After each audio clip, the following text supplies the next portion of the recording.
की धरती हमारी जीवन रेखा, यही मिट्टी हमारे अन्नदाता का आधार है और यही भविष्य की सबसे बड़ी पूंजी। आज कई किसान ज्यादा उत्पादन की चाह में यूरिया और डीएपी का अत्यधिक उपयोग कर रहे हैं, लेकिन क्या हम जानते हैं कि इसका असर हमारी मिट्टी की सेहत पर कितना गंभीर पड़ रहा है। मिट्टी की उर्वरता घट रही है, सूक्ष्म पोषक तत्व खत्म हो रहे हैं और लागत बढ़ती जा रही है। समाधान है संतुलित उर्वरक प्रबंधन अपनाना। रासायनिक उर्वरकों के साथ साथ जैव उर्वरकों का उपयोग, हरी खाद के माध्यम से मिट्टी में प्राकृतिक पोषण बढ़ाना और वर्मी कंपोस्ट से मिट्टी की गुणवत्ता सुधारना। प्रधानमंत्री नरेंद्र मोदी ने किसानों से अपील की है, मेरे किसान भाई बहन, ये धरती माता को बचाना।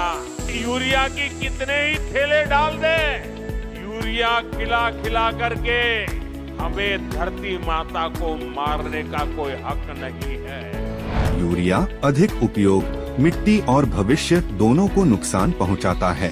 देश भर के ICAR के सभी संस्थान और कृषि विज्ञान केंद्र मिलकर संतुलित उर्वरक प्रबंधन पर जागरूकता फैला रहे हैं।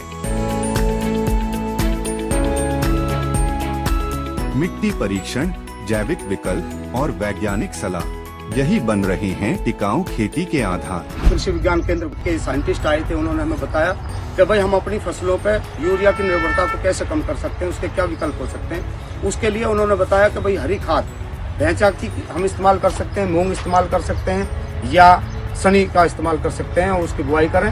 कृषि विज्ञान केंद्र के वैज्ञानिकों के द्वारा संतुलित उर्वरकों के प्रयोग के बारे में एक जागरूकता अभियान छेड़ा गया, तो उसके बाद हमने प्राकृतिक खेती और जैविक उर्वरकों का प्रयोग अपनी खेती में शुरू किया।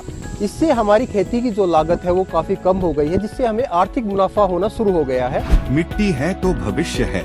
संतुलित उर्वरक उपयोग अपनाएं और अपनी धरती, अपनी आने वाली पीढ़ियों के लिए सुरक्षित रखें।